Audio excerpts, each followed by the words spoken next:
Bismillahirrahmanirrahim. Assalamualaikum warahmatullahi wabarakatuh.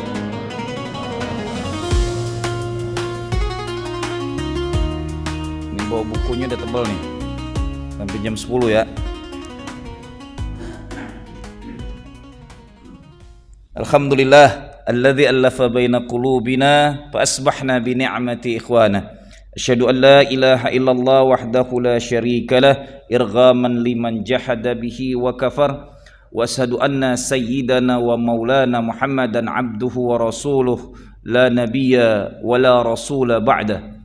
Allahumma salli wa sallim wa barik wa karrim wa azim wa habib ala maulana al-karim sayyidina Muhammadin sallallahu alaihi wasallam. Bapak Ibu yang dimuliakan Allah, semoga selalu sehat walafiat. Tolong diingat, rumah termulia di muka bumi ini adalah masjid. Keluar masuk masjid itu ngapusin dosa. Maka orang yang pertama kali masuk masjid makhluk paling mulia, dan paling akhir keluar. Itu makhluk paling mulia dalam hal, kan ada hadisnya itu. Barang siapa yang pertama kali keluar masjid dan paling akhir, dialah khairun nas. Dan sejelek-jelek manusia yang pertama masuk pasar dan keluar paling akhir, itu orang paling jelek itu.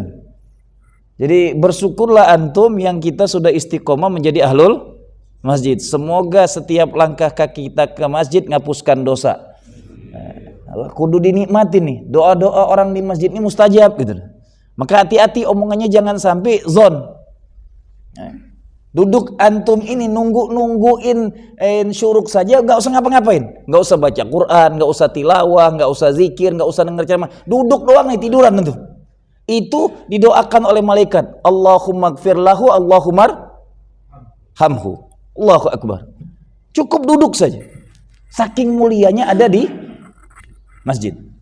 Semoga kita semua selalu berkah Allah, dan doa-doa kita diijabah oleh Allah Subhanahu wa taala. Amin ya rabbal alamin. Yang banyak punya hutang, segera Allah lunasin hutang-hutangnya. Yang diberikan banyak anak, semoga anak-anak kita menjadi anak-anak yang soleh dan solihah. Yang enggak punya anak, semoga Allah berikan anaknya. Atau yang lebih bahaya, enggak mau punya anak sama sekali, nauzubillah min dzalik. Hati-hati nih. Ideologi yang paling bahaya sekarang LGBT, tidak mau nikah, dan paham feminisme. Ini ideologi paling sesat nih, feminim.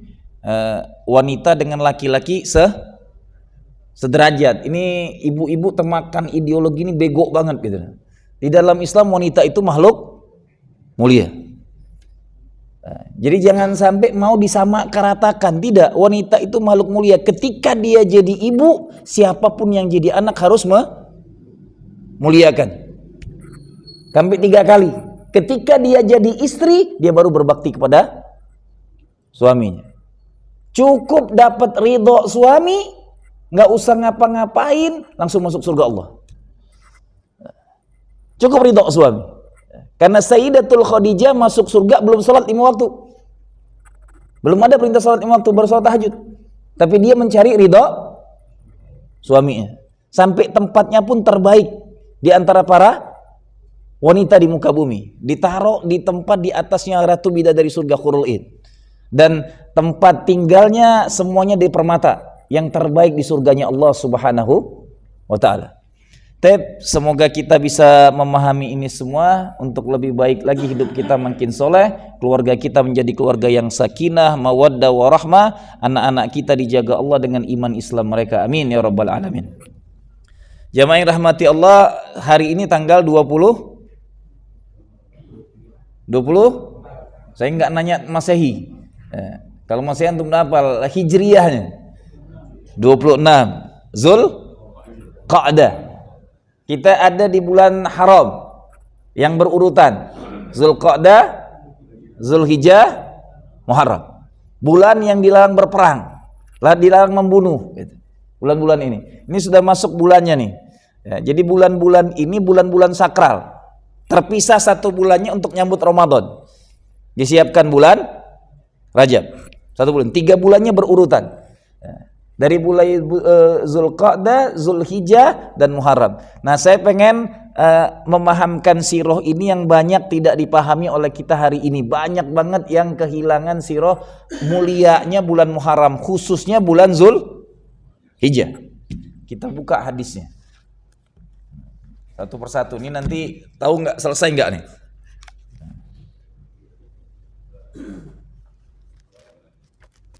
Ini penting-penting banget nih. Mudah-mudahan bisa diamalkan, dikerjakan, dan dijadikan kehidupan kita bersama keluarga. Keutamaan beramal saleh pada hari-hari 10 tanggal 1 Zulhijjah sampai tanggal 10. Dalam Islam ada 3 kali 10 mulia. Tolong diingat oleh kita. 10 hari terakhir bulan Ramadan. Ada malam Lailatul Qadar yang paling mulianya. 10 hari awal bulan Zulhijjah dan 10 hari awal bulan Muharram yang sangat ma'ruf di kalangan Bani Israel. Jadi ada 3 kali 10 ini yang tolong dipahamin oleh kita. Nah, 10 pertama sudah kita lewatin di Ramadan. Itu di akhir. Nah, ini 10 awal Ramadan. Hadis-hadisnya Masya Allah.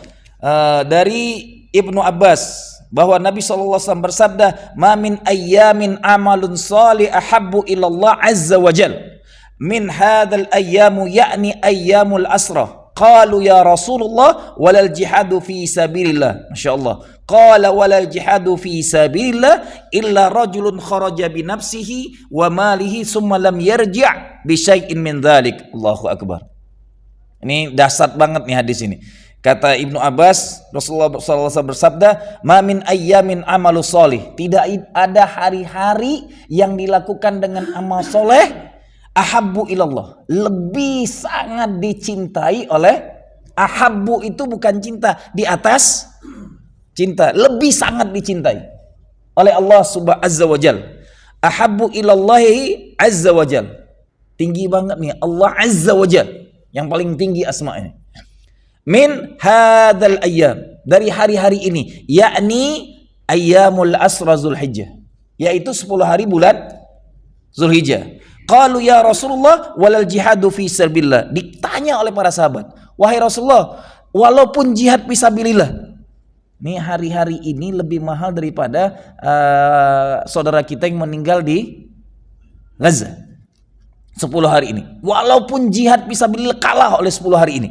Kata Rasulullah, qalu walal jihadu fi sabilillah. Iya, kata Rasul, walaupun jihad fi sabilillah, illa, kecuali rajulun kharaja bi nafsihi wa malihi thumma lam yarji bi syai'in min dzalik. Kecuali seseorang yang keluar untuk berjihad dengan dirinya, hartanya, dia bawa dirinya untuk berjihad, dia bawa seluruh hartanya, thumma lam yarji bi syai'in min dzalik. Kemudian dia tidak pulang lagi dengan semua itu. Hartanya habis di medan jihad, dirinya musnah di medan jihad, meninggal di medan jihad, itu baru sepadan dengan 10 hari bulan Zulhijjah. Jadi bukan jihadnya, mati syahid membawa seluruh hartanya. Baru sepadan nih 10 hari bulan Zulhijjah. Jadi beramal di 10 hari bulan Zulhijjah lebih dahsyat cuman berjihad masih hidup. Gitu. Kelas tandemannya adalah orang yang berjihad dengan dirinya. Kita ini kan baru banyak jihadnya jemaat amwal. Yang kita kirim infak-infak kita ke Palestina. Ini dirinya berjihad, hartanya dibawa semua sampai habis kata Rasulullah, dan dia tidak pulang lagi. Baru sepadan nih dengan 10 hari bulan Zulhijjah. Di sini dikatakan diriwayatkan oleh jamaah kecuali Muslim dan Nasai. Al jamaah itu 9 ulama hadis. Kecuali 2. Jadi dari 9 7 meriwayatkannya, termasuk Imam Bukhari di dalam. Hadis ini Masya Allah gitu. Sayang tidak banyak selama ini kita tahu gitu. Ini beramalnya. Kemudian nanti di bawahnya dari Tabrani, dari Ibnu Umar radhiyallahu an, qala Rasulullah sallallahu alaihi wasallam, "Ma min ayyamin a'zamu 'indallah subhanahu wa la ahabbu ila Allah amalun fihinna min hadzal ayyamul asra fa aktsiru fihinna bit tahlil wat takbir wat tahmid." Dari Diriwayatkan oleh Imam Ahmad dan Tabrani dari Ibnu Umar, anaknya Umar bin Khattab, sahabat mulia Abdullah bin Umar radhiyallahu an. Rasulullah SAW bersabda, "Ma min ayyami a'zam." Tadi ahabu, sekarang a'zam. Yang paling mulia. A'zam itu mulia. Tidak ada hari-hari yang lebih mulia indallah, di sisi Allah Subhanahu. Wala ahabbu, sudah azam dan lebih dicintai pula oleh Allah. Sudah lebih mulia, lebih pula dicintai Allah. Amalun fihinna, beramal di dalamnya. Min hadhil ayyamul asrah, di 10 hari awal bulan Zulhijjah. Maka amalannya apa di sini? Detail banget. Fa'aksiru fihinna. Saya tidak menemukan hadis-hadis seperti ini ada di bulan Ramadan. Ramadan hanya adanya tilawah Quran. Tapi di sini detail banget. Kalimatnya apa? Katanya, fa'aksiru fihinna, perbanyaklah amalan di 10 ini apa? Min tahlil, la ilaha illallah, wa takbir, Allahu akbar, wa tahmid, kalau bisa digabungkan, subhanallah walhamdulillah, wala ilaha illallah, wallahu akbar. Ini amalannya, dibimbingkan detail pula, kalimatnya jelas banget. Diriwayatkan oleh Imam Ahmad dan Tabrani. Dan mengenai firman Allah Ta'ala yang artinya supaya orang-orang yang berzikir mengingat Allah pada hari-hari tertentu, yaitu hari inilah 10 hari di bulan Zulhijjah. Ini penjelasan dari Said Sabiq. Dari Ibnu Abbas menafsirkan bahwa yang dimaksud dengan hari-hari tertentu itu adalah hari 10 di bulan Zulhijjah. Menurut Imam Bukhari, ini menurut riwayat Imam Bukhari, Ibnu Umar dan Abu Hurairah. Kemudian suka keluar menuju pasar. Abu Hurairah suka keluar menuju pasar pada 10 hari sambil membaca takbir. Allahu Akbar. Dan orang-orang pun ikut pula bertakbir dengan mereka ketika di pasar ini. Jadi amalan sahabat dulu 10 hari terakhir, 10 hari awal Ramadan itu perbanyak kalimat Allahu Akbar, Allahu Akbar, Allahu Akbar. Semua orang ngikutin di pasar. Dan dari Sa'id bin Jubair, kalau sudah tiba 10 hari bulan Zulhijjah, ia benar-benar giat beramal hingga hampir tak kuasa lagi melakukannya. Allahu Akbar. Jadi benar-benar khirs, rakus banget beramal, bukan lagi gila-gilaan, habis-habisan, totalitas. Ini ketika masuk 10 hari bulan Zulhijjah, tinggal 4 hari lagi kita masuk bulan Zulhijjah. Siapkanlah batin kita yang terbaik. Hingga hampir tak kuasa lagi melakukannya. Bahkan Auza'i, saya mendapat berita bahwa beramal 1 hari dalam hari-hari 10 itu sama dengan berperang di jalan Allah. Paginya berpuasa, malamnya berjaga untuk qiyamul lail. Kecuali kamu orang-orang itu beroleh karunia dengan mati syahid. Menurut Auza'i, hal ini disampaikan kepadanya oleh seorang sahabat dari Bani Makhzum dari Nabi Sallallahu Alaihi Wasallam. Lihat nih, ini tambahannya lebih hebat dari ulama saleh Al-Auza'i, Allahu yarham. Dia mengatakan, saya mendapat berita bahwa beramal 1 hari dalam hari-hari 10 itu sama dengan berperang di jalan Allah, dengan hadis tadi. Kemudian paginya berpuasa, malamnya berjaga untuk qiyamul lail. Kecuali kalau orang itu beroleh karunia kematian syahid, itu setara dengan amal-amal ini. Hal ini disampaikan oleh sahabat Nabi dari Bani Makhzum dari baginda Rasulullah sallallahu alaihi wasallam. Kemudian diriwayatkan dari Abu Hurairah bahwa Nabi sallallahu alaihi wasallam bersabda, "Ma min ayyamin ahabbu ilallah ayyata'abbadu lahu fiha min asradul hijjah. Ya'badu siyamun kulla yawmin minha bisiyamin sanatin wa qiyamun kulla lailatin minha biqiyamin lailatil qadr." Allahu akbar. Diriwayatkan oleh Tirmizi wa Ibnu Majah wa Nasa'i wa Baihaqi. Diriwayatkan banyak imam. Yang artinya dari Abu Hurairah, Rasulullah sallallahu alaihi wasallam bersabda, Allahumma shalli ala sayyidina Muhammad. Ma min ayyamin ahabbu ilallah. Tidak ada hari-hari yang lebih dicintai Allah Subhanahu wa taala ayyata'abbada lahu, untuk beribadah kepada Allah. Fiha min asra Dzulhijjah, yaitu di 10 hari bulan Zulhijjah. Apa amalannya? Ya'badu lisyami kullaya, beribadah puasa setiap harinya. Minha bisyamin sana, setiap hari berpuasa pahalanya sama dengan menghapuskan dosa setahun. Satu hari puasa di awal bulan Zulhijjah ini menghapuskan dosa setahun, kecuali hari Tasri. Barang siapa berpuasa di hari Tasri, di hari Arafah, mohon maaf, berpuasa di hari Arafah menghapuskan dosa setahun yang lalu dan setahun yang akan datang. 9 hari puasa, 9 hari puasa menghapuskan dosa 10 tahun. Jelas? Ramadan saja kita puasa 30 hari baru menghapuskan dosa setahun setelah disempurnakan dengan man shoma Ramadan summa ittabi sittamin Syawal kasaumud dahr. Barang siapa berpuasa Ramadan kemudian diikuti dengan 6 hari berpuasa di bulan Syawal, sama dengan puasa setahun. 36 hari baru setahun. Ini 1 hari sama dengan menghapuskan dosa setahun. 9 hari berpuasa, karena hari ke-10-nya hari haram sudah. 9 hari berpuasa menghapuskan dosa 10 tahun. Yang lebih dahsyatnya lagi 10 tahun, 1 tahunnya menghapuskan dosa terdahulu. Karena ada di hari Arafahnya. Hadisnya sahih.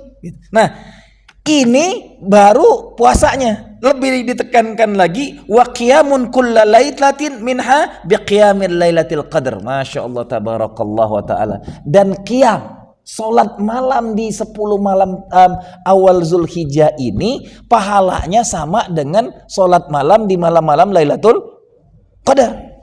Bapak Ibu yang dimuliakan Allah, antum sampai ada yang najur. Di bulan Ramadan, malam-malam ganjil qiyamul lail, semangat banget gitu. Kalau malam genapnya nyantai deh gitu. Walaupun saya selalu ngomongkan Lailatul Qadar itu bonus bagi orang yang ngambil iktikaf 10 malam. Bukan nyari Lailatul Qadarnya, salah besar. Sunnahnya itu ngidupkan 10 malam. Biarkan di antara 10 malam itu pasti ada malam. Kebodohan otak kita hari ini malah ngejarnya Lailatul Qadar. Sunnahnya adalah menghidupkan 10 malam itu. Nggak usah mikirin Lailatul Qadarnya. Biarkan itu hak Allah yang menjaganya. Kayaknya malam ini nih sok tahu banget gitu. Emang ente dibisikin gitu? Bukan itu yang penting, itu terus beramal 10 malam. Nah, sekarang disiapin waktu lebih hebat daripada malam Lailatul Qadar. 10 malam awal bulan Zulhijjah, setiap malamnya qiyamul lail sama dengan qiyamul lail Lailatul Qadar. Mau ngamalinya? Sudah diamalkan tiap tahun? Belum. Saya ngajakin anak istri saya semuanya dibangunkan sahur selama 9 hari itu. Sampai kalau dari dulu ibu saya ngomong, ini puasa aneh apa yang kamu lakukan sekeluarga ini? Nggak ada orang bangun sekeluarga semuanya rame masak mulu. Karena banyaknya nggak ngerti fadilah utamanya ini. Bangunin semuanya. Jangan sampai ini kita di Ramadan anak-anak kecil baru 4 tahun 5 tahun dipaksa untuk puasa. Sampai kalau batal tekanin, tidur aja dulu nak, nanti tunggu azan gitu. Ada orang tua yang kejem banget gitu. Padahal dia tidak. Kalau sampai dia meninggal gara-gara dipaksa orang tuanya, jadi dosa orang tuanya. Bukan jadi pahala itu. Kalau dia emang nggak sanggup. Nah, ini puasanya dahsyat nih, hadisnya Masya Allah. Puasa 10 hari, 9 hari ngapuskan dosa 10 tahun. Malamnya qiyamul lail sama dengan malam qiyamul lail di malam Lailatul Qadar. Mohon dihidupkan, zikirnya jelas. Tahlil, takbir, tahmid. Bahkan nanti di hari Arafahnya setelah azan zuhur disunnahkan oleh Rasulullah berdiam tawakuf di masjid bagi yang tidak ada di Arafah. Ngambil tempat, bentang sejadah sendiri, berdiam. Dari azan zuhur sampai ke azan maghrib. Zikirnya afdalu ma qultu ana wan nabiyina min qabli la ilaha illallah wahdahu la syarikalah lahul mulku walahul hamdu wa huwa ala kulli syai'in qadir. Itulah zikirnya, satu-satunya zikir di tanggal 9 Zulhijjah setelah azan zuhur sampai ke azan maghrib, la ilaha illallah wahdahu la syarikalah. Amalkan itu yang disunahkan. Tanggal 9 Zulhijjah saat orang sedang wukuf di Arafah. Ustaz, gimana kalau wukufnya di sana beda dengan kita? Amalin aja tanggal 9-nya gitu. Jadi enak nih dapat 2 hari tanggal 9 kalau nanti beda lagi kan gitu. Urusan diterima urusan Allah subhanahu wa ta'ala. Enggak usah bung, karena ini terkait dengan ijtihad. Ya. Jelas? Tapi yang penting adalah ada 10 hari mulia ini yang setiap amalnya sangat dahsyat, sangat luar biasa. Mohon siapkan dari sekarang ibu-ibu mumpung Sabtu Ahad belanja untuk 10 hari ke depan sahur. Siapin sahur yang terpaling nikmat. Karena pahalanya pun Masya Allah tabarakallah. 10 tahun dosa dihapusin gitu. Nyari di Ramadan aja butuh 36 baru setahun. Allahu Akbar. Ini bandingannya, yang membedakan Ramadan itu adalah dia bulan termulia istimewa. Itu aja. Dari sisi pahalanya Zulhijjah lebih besar. Ini amalan pertama. Jelas ya? Tinggal diamalkan aja. Ada pertanyaan sebelum masuk ke buku selanjutnya? Karena ini amalan yang tidak banyak kita amalkan selama ini, tapi hadis-hadisnya sangat sahih. Menyebar di kitab-kitab hadis. Sampai yang pertama tadi diriwayatkan 7 imam hadis. Gitu. Paham? Cukup? Yang penting ngamalinya. Artinya dari tanggal 1 sampai tanggal 9, tanggal 8 zikirnya subhanallah walhamdulillah wala ilaha illallah wallahu akbar. Kalau dilihat emang amalan terbanyak itu melebihi Ramadan emang bulan Zulhijjah. Yang di hajian itu mereka sibuk dengan amalan mereka untuk menyempurnakan rukun Islamnya. Yang di luar hajian dikasih ini. Perbanyak puasa yang tidak berangkat. Gitu. Kerjakan amal-amal ruhiyah ini. Karena ini bulan haram. Bulan mulia gitu. Nah, setelah kita diajak di sini, nanti ada hari nahar. Hari kurban. Antum tahu apa hukum kurban? Apa hukumnya? Ada 2 ulama berbeda pendapat. Imam Malik dengan Imam Syafi'i mengatakan sunnah muakkad. Imam Ahmad dengan Imam Abu Hanifah mengatakan wajib. Dari mana dasar wajibnya? Surat pendek.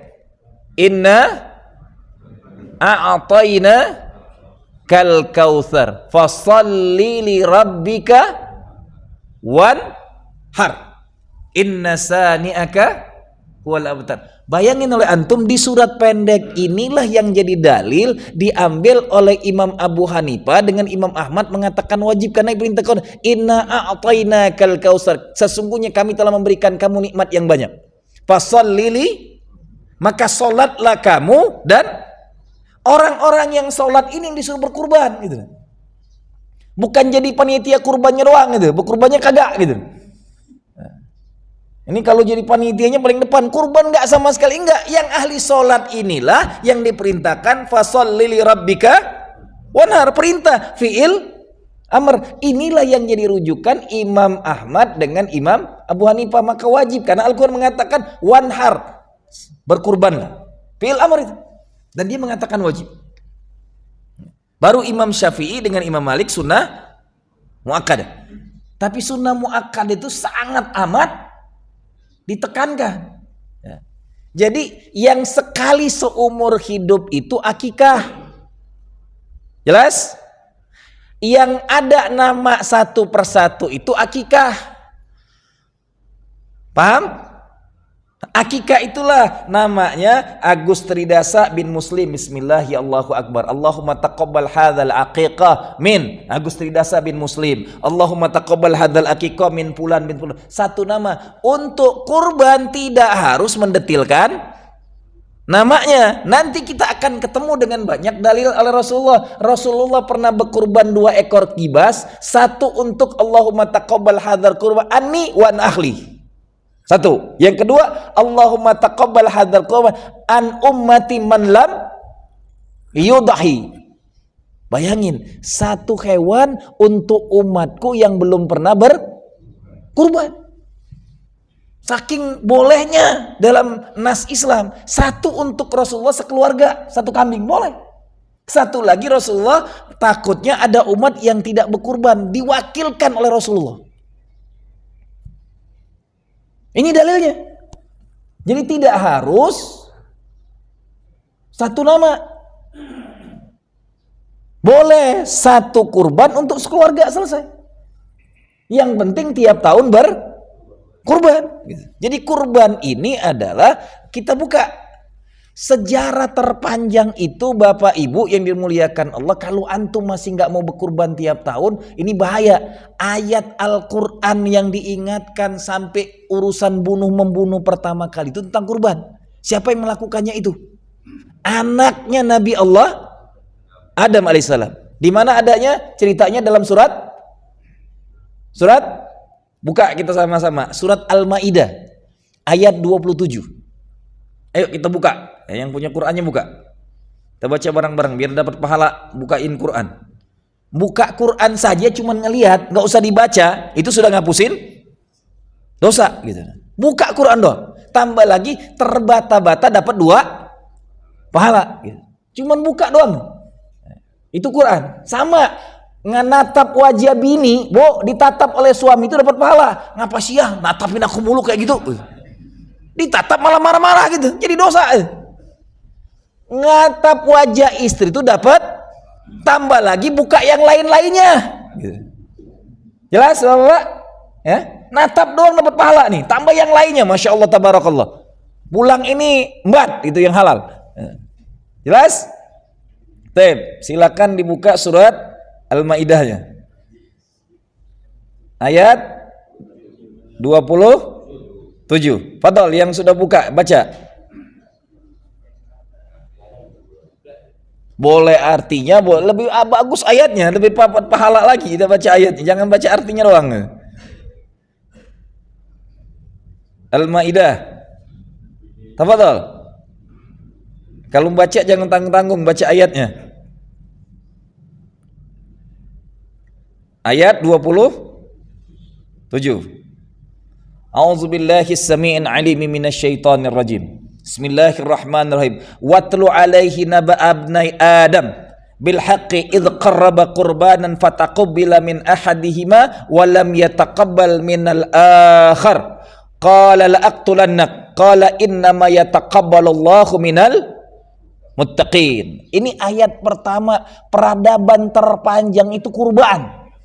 Sejarah pertama kurban itu dilakukan oleh Habil dan Qabil. Yang diterima yang Habil. Yang membunuh Habil adalah gara-gara, kenapa ini semua terjadi? Gara-gara sirohnya setiap anak Nabi Allah Adam yang lahir berpasang-pasangan 16 orang itu, mereka ini anak yang dua tertua nih, 2 orang ini. Tidak boleh nikah sepasang yang sama-sama sekandung dia. Dia harus nikah dengan yang Habil harus ke pasangan Qabil, yang Qabil ke pasangan Habil. Yang lahir bersama Qabil ini cantiknya luar biasa, namanya Iqlimah. Cantiknya luar biasa. Yang lahir bersama Habil pas-pasan. Nggak menarik bagi dia si Habil nih. Akhirnya apa? Bapakku mendustai, dia bilang. Harus seperti itu. Itu perkataan Nabi Allah Adam menyampaikan tidak boleh nikah. Hari ini anak kandung sama-sama hubungan Nauzubillah, itulah Dajjal tuh jadinya gara-gara hubungan anak Yahudi kandung itu. Yang cacat gitu. Hari ini terjadi lagi. Ini memang fitnah zaman Dajjal udah mulai muncul nih.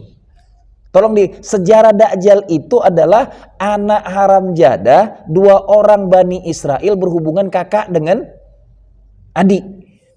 Yang akhirnya matanya cacat. Dajjal tuh cacat.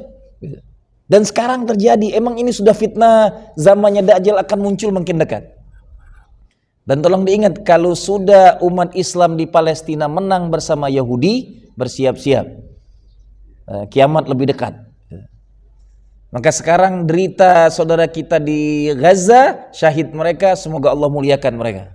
Tapi ketika sudah jadi kekuatan, mereka akan dibunuhi dengan cara sampai batu pun akan bicara. Semoga waktu itu segera datang. Amin ya Rabbal. Dan itulah tanda kemenangan Islam, munculnya Imamul Mahdi. Amin ya Rabbal alamin. Taib. Cerita tentang kurban ini dimulai oleh Habil dan Qabil. Disuruhlah akhirnya, karena ada selisihan di antara keduanya gara-gara calon istri, diperintahkan oleh Allah ke Nabi Allah Adam, keduanya disuruh berkurban. Siapa yang lebih baik kurbannya akan diterima oleh Allah. Yang Habil dia peternak, yang Qabil petani gitu. Yang petani menyerahkan sayur-sayurannya, hasil pertaniannya. Sayangnya yang diberikan kepada Allah yang paling jelek-jeleknya, bukan yang paling bagusnya. Sedangkan Habil memberikan kambing gibasnya yang paling bagusnya, paling gedenya, paling supernya. Akhirnya satu diangkat oleh Allah ke langit, diterima. Yang punya Qabil tidak sama sekali. Inilah bil haqqi id qaraba qurban fataqabbala. Satu diterima min ahadin walam yataqabbal minal akhar. Gara-gara enggak diterima, qala la aqtulannak. Aku akan bunuh kau. Sejarah bunuh-membunuh pertama nih dalam peradaban umat manusia gara-gara kurban. Nah, di sini pensyariatan kurban pertama, kurban itu berikan yang terbaik. Terbaik ana dengan antum lain-lain. Kalau dia rezekinya pas-pasan, beli kambing harga 1,5 juta bagi terbaik, silakan potong. Karena beda kelasnya, yang penting berkurban. Saya salut dengan ada cerita di televisi itu nenek-nenek tukang barang bekas, setiap tahun dia berkurban. Dengan kemampuan dia ini, Masya Allah. Bahkan kita sering disaksikan di WA kita itu, ada kampung di Jawa, sekampung itu sampai semuanya berkurban, berlebihan dibagikan kemana-mana. Ini pemahaman syariat kurbannya, Masya Allah, memahaminya. Karena sirohnya kurban ini lebih panjang daripada kehidupan yang lain, gitu. Perintahnya dari zaman Nabi Allah Adam alaihissalam. Setelah itu terjadilah kurban yang paling sakti dan paling dramatis, terjadi di zaman Nabi Allah Ismail alaihissalam. Surat silakan dibuka lagi, surat As-Saffat ayat 99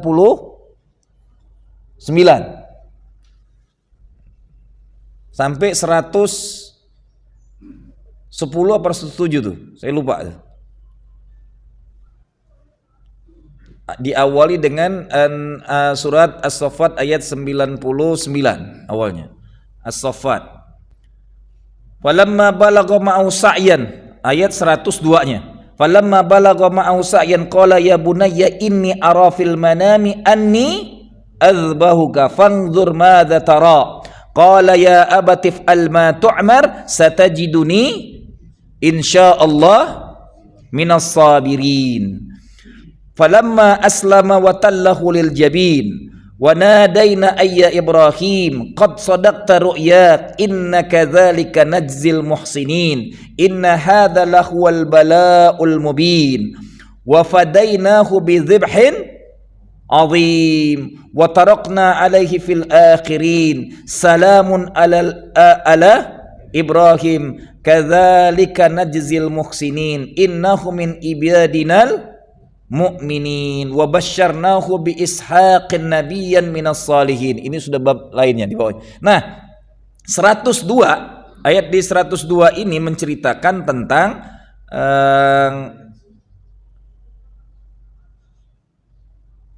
102. Falamma balagha, setelah anaknya sampai dewasa. Ingat, cerita ini cerita heroik. Tolong ibu-ibu, ini kesaktian seorang ibu solihah. Sayyidatul Hajar itu didatangin oleh suaminya cuma 3 sampai 5 kali seumur hidupnya. Ya. Dan ini datang yang ketiga kalinya nih.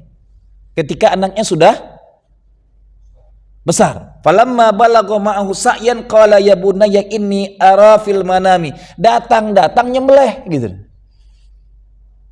Bayangin kalau anak ini tidak dididik oleh ibu yang sangat-sangat super solihah, nggak akan ada jawaban semulia ini. Ya, jawabannya ini bapak ngomong bahasa kasar saya gini, Ismail bahasa kasarnya, tapi ini bahasanya lembut banget, luar biasa. Aku ngeliat dalam tidurku, aku diperintahkan Allah untuk nyembelih ente. Gimana pendapat ente?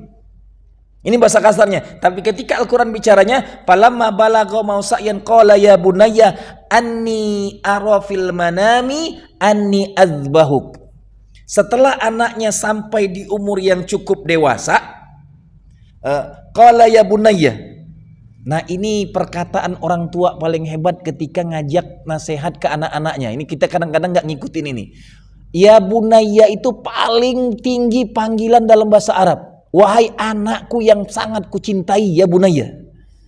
Nanti jawaban anak yang soleh dengan bahasa Arab yang luar biasa juga apa? If'al ma tu'mar ya abati if'al. Ya abati. Abati itu adalah panggilan ayah paling kucintai, paling tinggi. Abi paling rendah. Abayya yang kedua, baru yang ketiga ya abati. Berapa kali ya abati disebutkan dalam Al-Quran? Cerita abati bukan cuma Nabi Allah Ibrahim. Nanti dicerita Nabi Allah Yakub dengan Nabi Allah Yusuf. Ya abati, gitu. Ya, cerita Quran ya abati ini bukan baru sekali. Nanti cerita Nabi Allah bukan Nabi Imran ke anaknya bernama Yahya. Nah, yang lahir abati dipanggil. Cerita abati itu adalah panggilan ayahku yang paling kucintai. Jawaban bahasanya di sini ketika ini anak yang masya Allah, saya bilang sekali lagi masya Allah, tidak banyak kalau kita bapak gila loh gitu. Datang membunuh gua. Enak aja baru datang. Jawaban anak solihah dengan pertanyaan ayah yang saking cerdasnya menanya, maka kita ini kadang-kadang dengan anak orang lain, dengan orang lain bisa diskusi, dengan anak sendiri nggak pernah diskusi, marah-marah mulu bawaannya. Ini pelajarnya di surat ini. Caranya menegur anak dengan yang paling keras, panggil ya abati. If'al ya bunayya. Wahai anakku yang sangat kucintai, inni ara fil manami. Aku melihat dalam tidurku, anni azbahuka. Lihat, aku disuruh menyembelihmu, tapi nggak maksa. Bahasanya fangzur madza tara. Bagaimana pendapatmu? Nggak langsung nyuruh ujuk-ujuk lo bakal kusembelih, enggak, tapi ngajak dialog, diskusi yang luar biasa. Fangzur madza tara. Bagaimana pendapatmu? Karena anak ini diajak berdialog, berdiskusi, jawabannya if'al ma tu'mar. Ya abati if'al ma tu'mar. Wahai bapakku, kerjakan apa yang saya cuma mengatakan, mungkinkah anak ini sudah balik, sudah dewasa, ujuk-ujuk bisa jawab kayak gini kalau tidak dididik oleh ibu yang solihah. Dia hanya didikan ibu. Makanya kalau ingin mendapatkan anak-anak yang benar, lihat ibunya solihah enggak gitu. Anaknya membantah mulu karena ibunya jerit-jerit biasanya nyuruhnya. Hati-hati nih, ya. Tolong diingat kenapa anak-anak kita keras-keras nggak mau disuruh, karena ibunya selalu berjerit-jerit. Nauzubillah min dzalik. Tapi ini bagaimana bisa anak yang ditinggalkan oleh orang tuanya nggak bertemu, tahu-tahu sudah dewasa ketemu, datang-datang mau nyembelih. Dijawab dengan adab yang sangat mulia. Ya abatif'al, wahai ayahku yang sangat kucintai. If'al ma tu'mar, kerjakan apa yang diperintahkan Allah. Dengan jawaban ujungnya, satajiduni insyaallah minas Allahu Akbar. Engkau akan mendapatkan aku insyaallah menjadi orang yang sabar. Nggak ada marah-marah. Nggak ada perkataan carut marut, mencaci maki bapaknya, nggak ada sama sekali. Padahal ini urusan bunuh loh, masalahnya urusan membunuh ini. Seindah itu jawaban anak yang soleh. Kalau hari ini anak nggak dikasih uang semester, ribut deh. Udah mau berangkat kuliah nggak dikasih uang, wah ngocehnya, ayah langsung berangkat lupa, ditelepon lagi. Ini nggak ada. Jawabannya Masya Allah, adab dikedepankan dalam bicara dengan anak, hasilnya anak beradab pula menjawab ke orang tuanya. Pelajaran termahalnya itu yang pertama. Yang kedua adalah jangan sampai dengar cerita sudah jadi kayak gini. Nggak mungkin anak ini jadi hebat dengan jawaban yang sangat luar biasa kalau tidak ada orang di belakangnya, ibu yang solihah yang sangat hebat. Ditinggalkan di tanah tandus, kering kerontang, panasnya Masya Allah tabarakallah. Ingat, bulan Juni, Juli, Agustus sampai 50 derajat Makkah itu. Ditinggalin, nggak ada air lagi gitu. Ini kalau bukan istri yang solihah, dijenguk sekali-sekali doang gitu, nggak minta cerai. Baru sebulan bini laki pergi aja ceraian gitu. Ini luar biasa pendidikannya di sini adalah adab dikedepankan dalam bicara dengan orang tua. Yang pertama, jawaban pertanyaan orang tua dijawab dengan perkataan yang termulia oleh seorang anak yang solihah, yang luar biasa didikan seorang ibu. Kerjakan wahai ibuku. Tolong ini, Bapak Ibu, bayangkan kurbannya itu, makanya di sini dalil kedua Imam Ahmad menjelaskan saking wajibnya kurban itu bukan urusan hewan, perintah awal syariatnya. Bapak disuruh nyembelih anaknya, saking wajibnya kurban. Ini ayatnya. Paham? Yang diperintahkan disembelih itu bukan hewan, pengganti doang kan gitu. Tapi syariatnya kurban itu adalah ayah dites keimanannya untuk nyembelih. Makanya ujian nabi-nabi yang luar biasa ini luar biasa. Antum tahu mendapatkan anak Ismail itu harus 2 orang istri cemburu berat gitu. Ingat, Nabi Allah Ibrahim Ismail itu kakaknya Nabi Allah Ishak dari lain ibu. Proses dengan Sayyidatul Hajar berpuluh-puluh tahun nggak punya anak. Dapat dari Sarah, dapat Sayyidatul Hajar baru Nabi Allah Ismail. Setelah tinggal beberapa lama di Babilonia, kecemburuan besar akhirnya harus yaitu emang sudah ilmu Allahnya sengaja harus tinggal di Mekah gitu. Harus tinggal di Mekah nih gitu. Tapi prosesnya nanti lihatlah, Nabi aja cemburu, ibu-ibu ngambil ujungnya nanti itu. Yang itunya diingat nanti kalau pengajaran. Nabi Ibrahim aja istrinya cemburu gitu, yang diambilnya. Tapi bukan, emang itu sudah rekayasa Allah, takdirnya seperti itu. Tapi catatan utamanya adalah syariat kurban itu paksaan robani. Paksaannya seorang ayah harus nyembelih anak kandungnya. Setelah disembelih baru diganti dengan seorang gibas bekar. Dalam buku tentang Munir Al-Ghadban, bukunya tentang berita gembira tentang isi Al-Quran. Dia katakan kambing gibas yang dikurbankan oleh Habil itulah yang Allah turunkan menggantikan Nabi Ismail. Baru saya nyambung sekarang, ternyata ilmu Allah tuh masuk akal. Enggak mungkin ujuk-ujuk datang kambing. Allah buat logika. Ada yang dulu 5.000 tahun yang lalu, sebelum, enggak tahu 5.000 atau 2.000 tahun setelah Nabi Allah Adam meninggal dengan Habilnya meninggal, kambing itu diturunkan ke bumi lagi. Makanya nanti sunatullah gitu, ada makhluk yang ditarik ke langit yang masih hidup sampai hari ini. Nabi Allah Isa alaihissalam. Ada makhluk yang dikubur di perut bumi. Kedua-duanya akan muncul. Dua-duanya namanya Al-Masih. Jelas? Al-Masihud Dajjal, Al-Masih Isa ibnu, dua-duanya tukang ngelus. Apapun yang dielus dia taat dengan dia. Dipegang oleh Dajjal selesai gitu, jadi murtad gitu. Cuman ngelihat wajahnya aja selesai, tambah lagi dielusnya. Yang mati bisa hidup. Begitupun Nabi Allah Isa. Maka kedua-duanya gelarnya Al-Masih, tukang ngelus. Masah Yamsah. Makanya Al-Masihud Dajjal, Al-Masih ibnu Isa ibnu Maryam. Kedua-duanya makhluk yang tadi. Ini saya nyambungnya ke sini. Ternyata ada kambing yang diangkat ke langit, diturunkan ke pengganti Nabi Allah Isa. Ada makhluk yang Allah angkat ke langit akan diturunkan di akhir zaman. Dan ada makhluk yang digencet di antara perut bumi akan dikeluarkan ketemu di muka bumi. Dan mereka akan bertarung. Akhirnya Allah akan memenangkan Nabi Allah Isa. Ingat, Imam Mahdi akan dibunuh oleh Dajjal.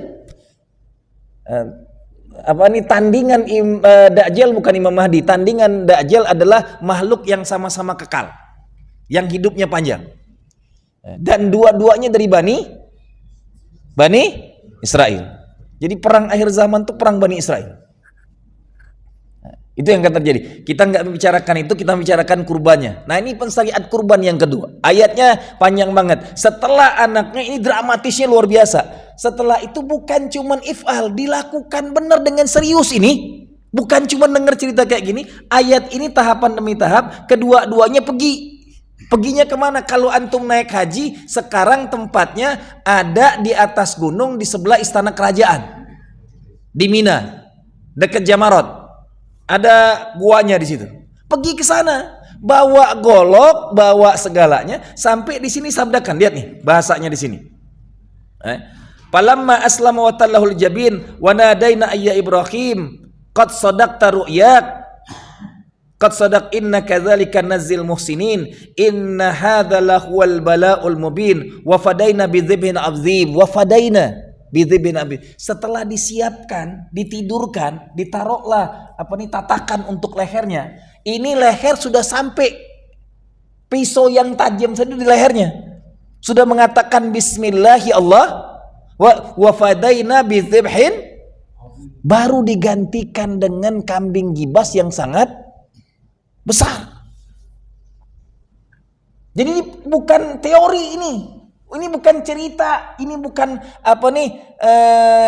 cerita dongeng yang diceritakan untuk nidurin anak tidur malam, bukan. Ini real amalan terjadi. Nabi Allah Ibrahim menyembelih anak itu benar-benar dilakukan. Dengan keikhlasan keduanya yang nggak masuk akal gitu. Makanya banyak perintah Al-Quran itu nanti nggak masuk akal. Membunuh dilarang sekarang. Tapi dulu Nabi Allah Musa alaihissalam belajar dengan Nabi Allah Khidir tuh kasar banget belajarnya. Lagi jalan, innaka lan tasbira ma'iya abadan. Siapa yang nggak sabar? Anak aja pasti nggak lulus. Jedom langsung ditujahnya dibunuh. Benar? Anak kecil dibunuh oleh Nabi Allah Khidir, terkejut lah. Gitu. Ini belajar apaan? Ini belajar bunuh kok gitu. Intinya itu urusan lain, ilmu Allah jauh banget gitu. Tapi kita disuruh belajar di zaman itu nggak masuk akal. Buddha awalnya dia omongin innaka lan tasbira ma'iya abada. Kata Nabi Allah Khidir ke Nabi Allah Musa, engkau nggak akan sabar ikut dengan aku. Yang gimana mau sabar? Saya ketika kajinya, siapa yang mau sabar? Ujuk-ujuk nggak kenal nggak apa lagi jalan, anak kecil dibunuh. Lagi enak-enak jalan, semua kapal bocorin semuanya. Siapa nggak terkejut? Nggak ada omongan apa-apa awalnya. Disuruh diam aja gitu. Jelas? Maka terdahulu itu banyak ilmu yang nggak masuk akal. Ini salah satu ilmu yang nggak masuk akal, nih kurban. Nah kalau antum masih nggak mau berkurban juga setiap tahun, paksaannya itu anak manusia yang akan jadi Nabi Allah pula harus dikurbankan dan real dilakukan. Setelah sampai di leher baru Allah gantikan. Keikhlasannya itu digantikan dengan kambing gibas. Pensyariatan kedua, kurban. Waduh.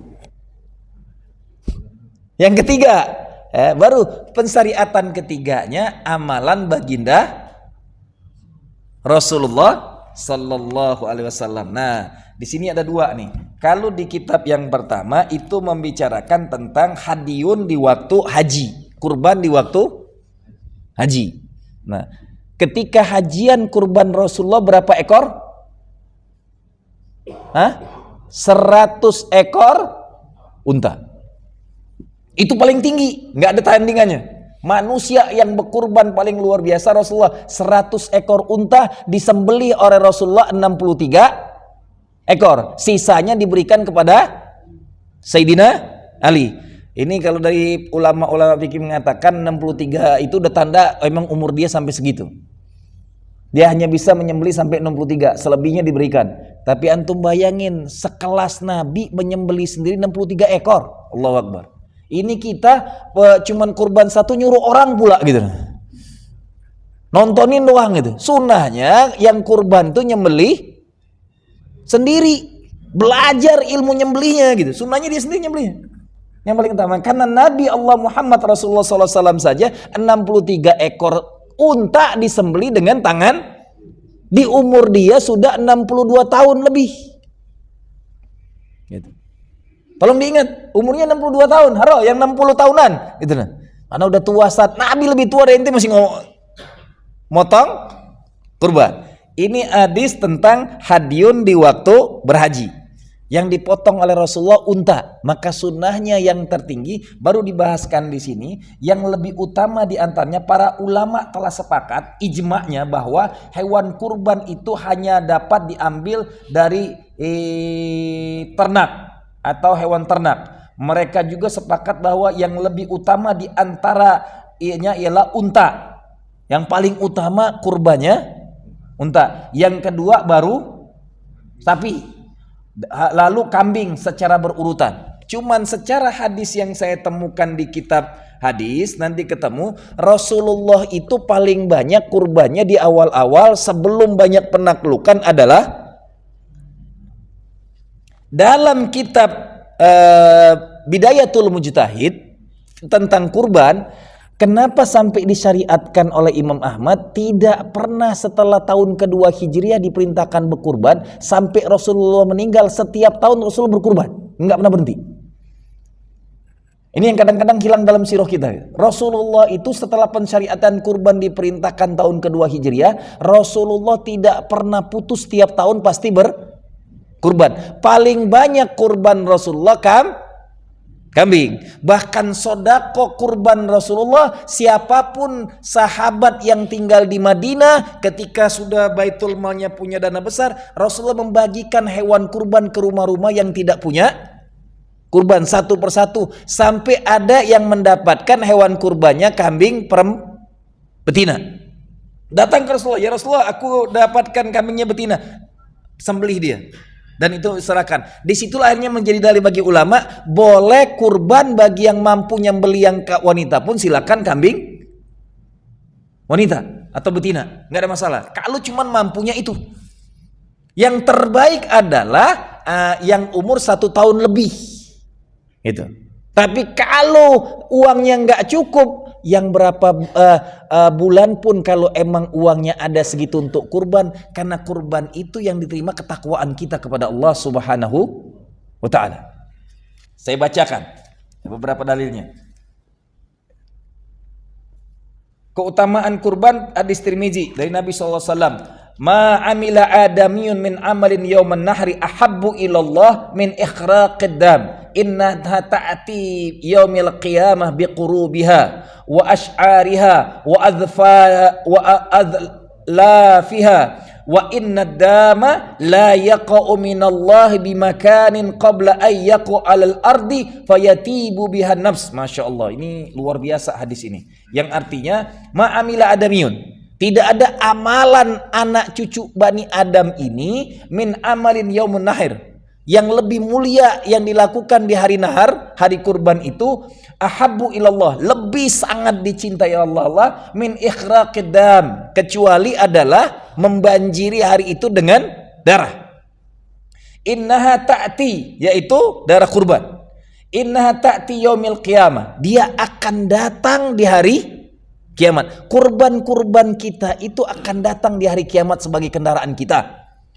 Bikurubiha wa az'ariha, dia akan datang di hari kiamat dengan kuku-kukunya, dengan kulit-kulitnya, dengan bulu-bulunya.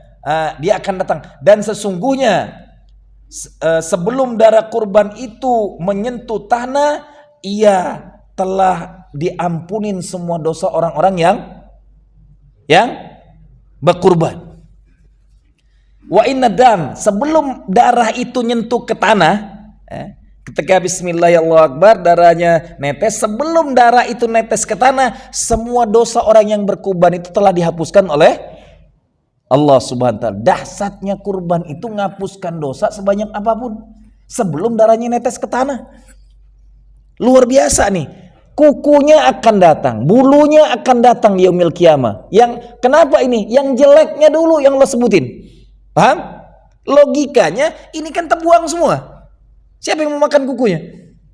Siapa mengambil bulunya gitu? Dia akan saksi nanti kelak di akhirat berapa banyak bulu domba itu jutaannya. Dia akan datang di yaumil qiyamah. Begitu dahsyatnya hadis ini, kenapa yang diomongkan yang akan datang ke Anda tuh kukunya, bulunya, kulitnya, yang nggak ada manfaat. Tambah lagi daging dan hewannya akan menjadi persaksian di yaumil qiyamah. Jangan dianggap sepele. Kurban itu baru berlaku setelah sholat Idul Adha sampai azan asar setelah hari tasyrik. Hari ke-13, tanggal 13 Zulhijjah, itu akhir 4 hari. Jadi boleh di hari pertama, hari kedua, hari ketiga, hari keempat. Nah, yang banyak masalah hari ini, pertama memahami kurban sama dengan akikah. Jelas? Saya beda. Akikah satu nama satu hewan. 7 ekor, satu sapi, 7 nama untuk akikah. Tapi 1 ekor sapi atau unta, 7 nama untuk 7 keluarga boleh. Boleh juga 1 ekor unta atau 1 ekor sapi langsung untuk 1 keluarga, halal. Gak ada masalah. Intinya adalah kurban itu bukan nama per nama. Kurban itu satu cukup. Misalnya bapaknya Pak Ustadz Halim yang kurban atas nama Ani wa an ahli. Bismillahi Allahu akbar. Udah cukup. Ini perbedaan pertama. Yang kedua, sunnah yang hilang di tengah kurban itu Rasulullah, ini yang kita cuma pahamnya. Lihat nanti. Ketika Idul Fitri disunnahkan makan dulu baru sholat Id. Ketika Idul Adha puasa sampai kapan?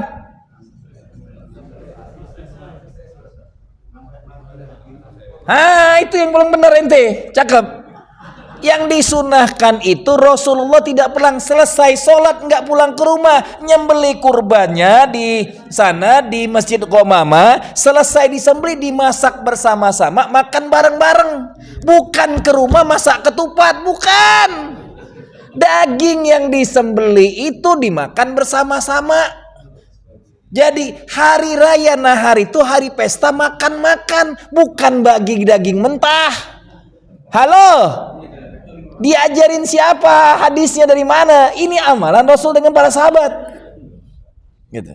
Jadi mereka itu bahkan nanti ada sahabat yang tidak ikut dengan Rasulullah, dia sembeli di rumah, diundangin tetangganya makan bareng-bareng, mereka sampai kenyang semuanya.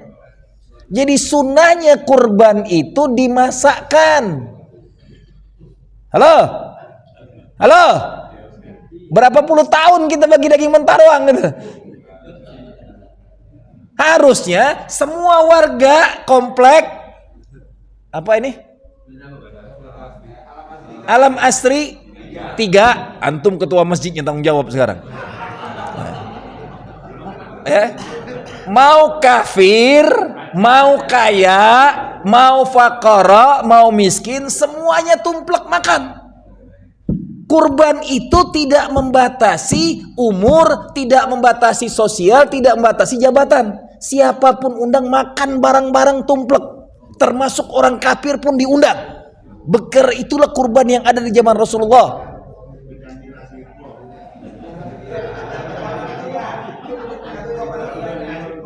Terserah ketua panitia, ente ketuanya. Tanggung jawab ketua masjidnya. Saya udah nyampaikan ini hadis-hadis dan amalan Rasulullahnya, tinggal amalkan. Karena banyak banget yang dibagikan cuma dagingnya. Puasanya Rasulullah itu habis khutbah Idul Adha, Rasul langsung sembelih. Makannya setelah masak. Bukan yang jadi masalah, makanya tidak ada sunnah Idul Adha itu datang ke rumah-rumah. Sunnahnya Idul Adha itu semuanya datang di mana ada kurban, saksikan. Ente ngelihat kurban saja nggak usah berkurban, udah ngapusin dosa. Nggak usah berkurban. Karena udah nggak punya uang sama sekali. Tapi kalau udah bakhil, dosa masalahnya. Anak nggak kurban saat nggak punya duit. Kalau nggak punya benar silakan. Tapi kalau punya nggak kurban, semoga miskin selamanya. Nauzubillah min dzalik. Itu silakan. Maka sunnahnya di hari nahar 3 hari itu dimanapun ada kurban didatangin. Maka kalau di sini cerdas karena banyak masjid, bagi nih biar dosa kita tiap hari terhapus. Hari pertama hari 10 di sini. Hari ke-11 di masjid yang sebelahnya Kausar itu. Baru hari ke-12 Kausar, nanti masjid mana lagi. Setiap hari dosa kita dihapusin. Setiap ngelihat kurban disembeli, setiap itu pula dosa kita dihapuskan Allah. Sampai bacaan ketika kurban disembeli, kalau kita yang tidak motong, ini kata-kata Rasulullah kepada Sayyidatul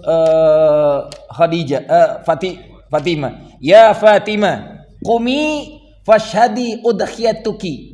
Fa innahu yaghfiru laki inda awwali qatri min damiha kullu dhanbin amaluhu wa quli innas salati wa nusuki wa mahyaya wa mamati lillahi rabbil alamin la syarika lahu wa bidzalika umirtu wa ana awwalul muslimin. Wa qala ahadun sahabah ya Rasulullah hadza laka wa li ahli baituka khassah aw lil muslimina amma. Qala Rasulullah sallallahu alaihi wasallam bal lil muslimina amma. Nah, ini pun dalil detailnya nih. Spesifik banget kurban ini.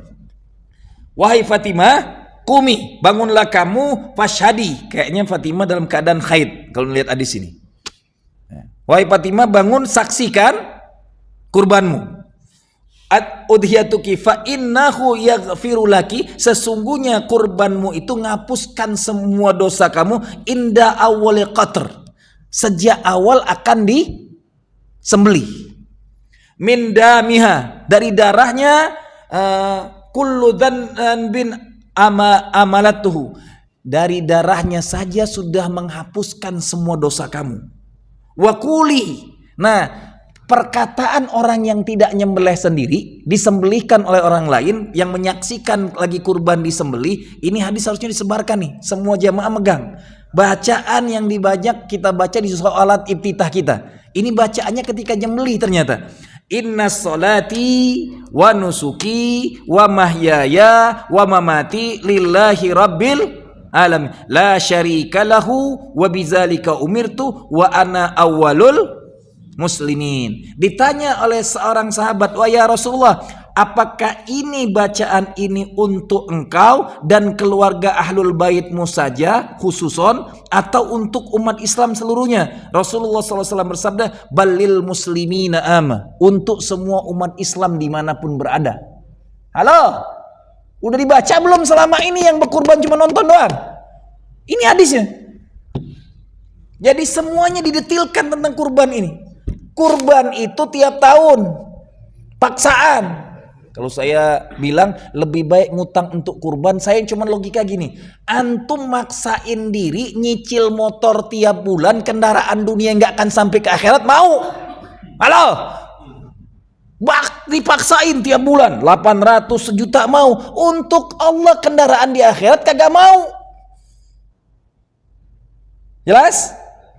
Ngapain mikirin mobil bagus sampai 3-4 biji kurban kagak gitu. Enggak, bukan nyinggung ini, cuma nyindir doang. Jual tuh mobil, cuman kendaraan dunia gitu. Kurbannya yang dibanyakin gitu. Jadi kesadaran kurban itu, Masjid Al-Aqsa sekarang sudah sampai 80 ekor sapinya. Karena pemahaman ini harus dipahamkan semua kita. Kambing aja sampai ratusan. Semua kita harus sadar kurban itu bukan hal biasa. Ini syariat yang dipaksakan ke Nabi Abul Anbiya, bapaknya para nabi, Nabi Allah Ibrahim alaihi salam. Baginda mulia Rasulullah setiap tahun tidak pernah putus sampai haji wadanya 100 ekor unta. Rasulullah setiap tahunnya kurbannya kambing. Pernah satu tahun Rasulullah sekali, cuman sehidup Rasulullah kurbannya sapi. Ketika istrinya masih 7 orang. Hadisnya sahih di sini. Rasulullah berkurban 1 ekor sapi untuk para istrinya. Saya cek kenapa istri Rasulullah 9. Waktu itu istri Rasulullah baru 7 orang. 1 ekor sapi dikurbankannya untuk para istrinya bersama Rasulullah. Jadi 1 ekor untuk sekeluarga Rasulullah dengan para istrinya yang 7 orang. Gitu. Nah, ini menjadi dalil bagi kita, tolong diingat, kurban itu kendaraan di akhirat. Tiap tahun banyak berkurban, insya Allah kita akan lewati Shiratul Mustaqim dengan nyantai dengan kurban kita. Amin ya rabbal alamin. Salah satu asbab kemudahan di Shiratul Mustaqim orang yang banyak berkurban. Jelas? Paham? Cukup? Nggak usah ada pertanyaan?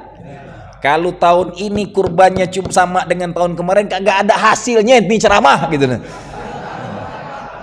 Nggak usah undang saya lagi. Ngapain ceramah nggak dapat apa-apanya gitu. Ente bahlul lah ya. Bukan lagi bakhil, bahlul ente kagak paham ini sampein gitu. Jelas? Paham? Maka tolong hari kita ini masih ada waktu sampai kalau hari pertama belum dapat, mintalah kepada Allah di tahajud antum 10 malam. Ya Allah, aku tahun ini pengen kurban sapi terbesar harga 100 juta, biiznillah akan ada. Asal niat dengan Allah. Saya udah ngerasakan dari umur saya 20 tahun sampai hari ini terus berkurban tanpa pernah berhenti. Insya Allah diizinkan Allah, selalu akan ada jalannya. Jelas? Asal diniatkan. Kalau saya tuh sudah punya itu setiap tahun yang tidak boleh diingat dokter itu kurban harus tiap tahun. Doakan itu sudah. Tiap tahun harus berkurban. Bahkan kurban unta pun saya sudah, alhamdulillah, selama di Mekah. Ya biar dapat, pokoknya cari amal terbaik untuk kurban ini. Syariat kurban itu kalau saya bahasanya gini, kalau dalil-dalil nasnya sepanjang ini, sehebat ini, kalau kita anggap ini remeh, nauzubillah min dzalik. Sangat detil banget pensyariatannya dari sejak zaman Nabi Allah Adam alaihissalam, dikerjakan dengan gak masuk akal oleh Nabi Allah Ibrahim, dilakukan setiap tahun oleh baginda Rasulullah. Bahkan sodako kurban dilakukan oleh pemimpin yang bernama baginda Muhammad. Ketika Baitul Mal isinya penuh, semua sahabat yang tinggal di Madinah dibagikan rumah per rumah. Jadi sodako kurban pun boleh. Antum mampu nyembelinya seekor sapi, dari seekor sapi ini antum namakan 7 orang yang gak berkurban di tetangga antum, boleh sodako. Itu kecerdasan kita tanpa ngurangin pahala kurban kita. Orang itu dapat sodakonya kendaraan dia, kita pun dapat kendaraan lagi. Ini kecerdasan berkurban. Jadi antara 7 itu 1 kita sekeluarga, 6-nya bagikan orang-orang yang gak mampu, yang belum pernah berkurban, tetangga-tetangga masjid ini. Yang lebih penting lagi, 3 hari tasyri itu, lihat kenapa diharamkan berpuasa, karena hari makan-makan. Halo, hari Jumat hari dimakruhkan berpuasa karena hari makan-makan. Sekarang hari tanggal 10 sampai tanggal 13 makruh apa haram? Lebih tinggi lagi dari hari Jumat. Di situ makan enak, hasil kurban rame-rame, makanya bukan ete nyantai di rumah malam hari sampai gosong semua.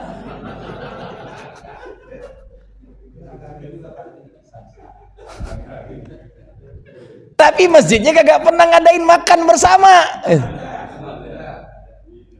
Ambil itu daging, sepakatin dengan semua muqarrib, kita ambil daging ini, sepertiga daging kita akan masak bersama gitu. Jadilah kabuli itu misalnya, mau di tulangnya di sop, semuanya bisa makan. Nggak usah diarang-arangin, siapapun, kaya, miskin, orang kafir, semuanya makan bersama. Karena kurban itu sepertiga milik yang berkurban, sepertiga milik jiran tetangga, sepertiga milik fakir 3 segmen sudah dibebaskan semua. Yang jadi masalah kadang-kadang yang muqarib aja nggak dapat sepertiga.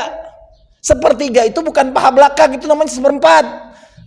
Bahkan nggak sampai seperempat. Kalau seperempat bagi lagi dengannya paha doang belakangnya. Alhamdulillah muqaribnya ikhlas, dibohong-bohongin terus gitu. Harusnya ijabnya jelas, hadisnya itu sepertiga untuk muqarib. Jelas? Sepertiga untuk jiran tangga, sepertiga untuk fakir miskin. Ini sepertiga muqarib, jadi seperempat nggak sampai seperempatnya. Panitianya banyak banget dapatnya. Nauzubillah min dzalik. Jangan itu yang dilakukan. Intinya 4 hari ini sampai nggak boleh puasa, hari makan-makan. Jelas, Bu? Kagak usah masak hari itu. Minta diajak suaminya kurban tiap hari gitu.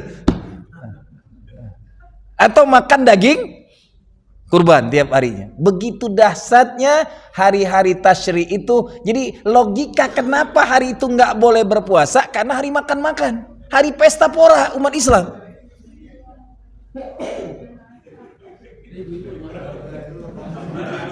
Mulai langsung jadi dalil. Wah, ini kesempatan ini nuntut suami nih.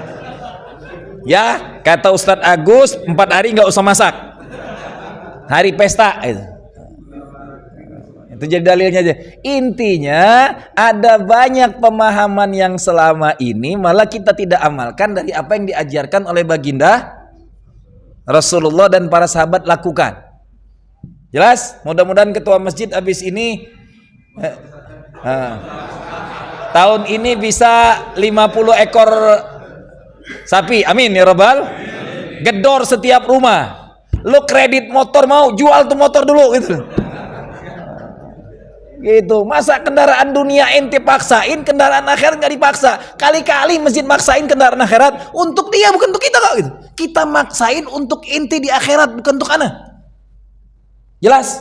Amalan ini kita paksaan. Ini Pak Ketua Lama seneng banget dia. Wah, coba zaman gua dulu nyampeinnya. Saya tiap tahun di Mekah masalahnya nggak bisa nyampein ini. Baru tahun ini, makanya saya kemarin, apa judul paling enak sekarang? Ini harus dipaksa ini sampaikan. Akhirnya kajian sirah kita loncat-loncat hari ini. Tergantung bulannya. Assalamualaikum warahmatullahi wabarakatuh. Subhanakallahumma bihamdika asyhadu an la ilaha illa anta wastaghfiruka wa atubu ilaik. Sallallahu